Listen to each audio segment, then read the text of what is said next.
from oral literature, the 2018 short film Biza to a Ra Arthur envisions transition at multiple registers. Writer-director Tafadzwa W. Chiriga scripts a story of healing that sees a mother and her two sons traversing Zimbabwean geographies as they process the death of a loved one.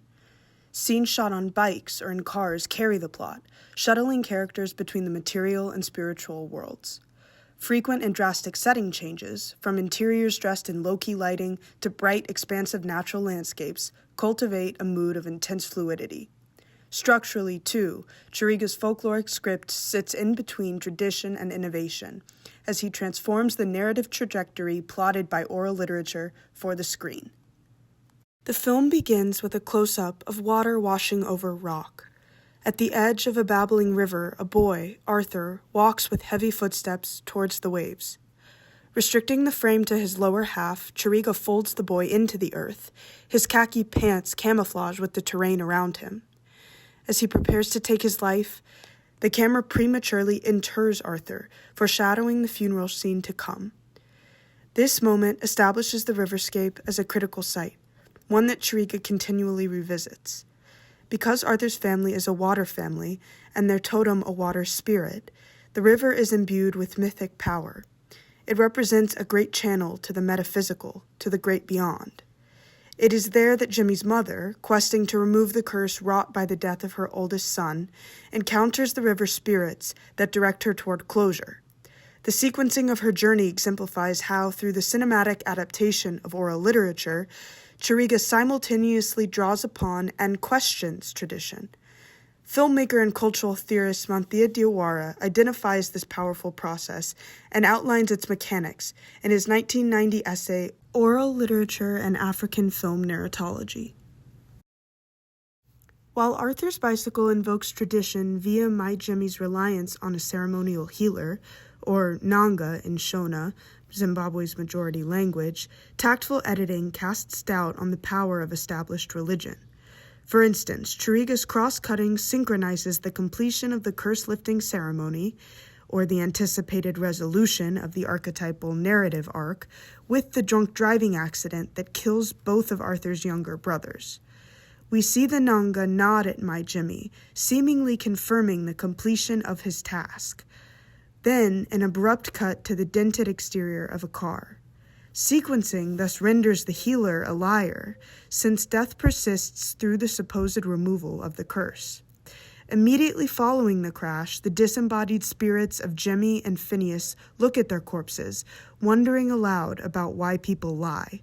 Their dialogue references the scene of false resolution immediately preceding it.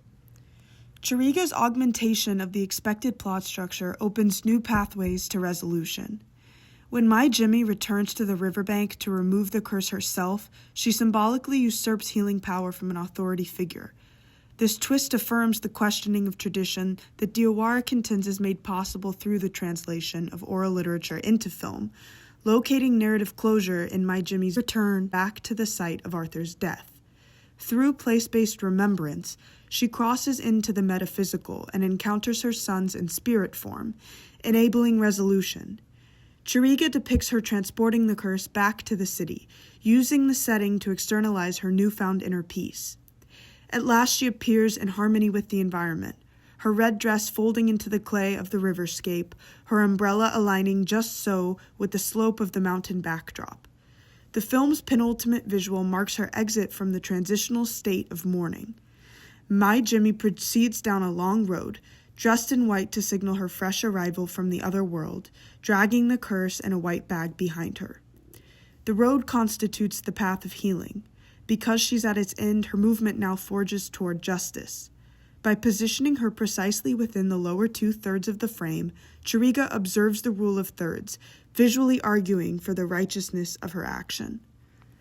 Her successful transfer of the curse onto the drunk driver, communicated in a foreboding final shot of him unable to sleep, represent Chiriga's second subversive move, one that points back to the film's first lines. Let's remember, the initial words we hear compose an oral narrative, delivered via voiceover, which transport us from the moments before Arthur's death to his burial, retroactively designating the preceding visuals as flashback. Speaking in Shona, Jimmy recalls an old folk tale Arthur told him about a young boy who killed himself. The boy's family proceeded to curse his corpse and forget him to rid themselves of the shame. With this, Chiriga effectively maps an alternative plot for the film, establishing the social story he ultimately undercuts. Yet, because the significance of Jimmy's opening monologue only lands in the film's conclusion, Chiriga prompts us to re-watch the film to make meaning of it, creating a generative loop that enacts his central theme, power and remembrance.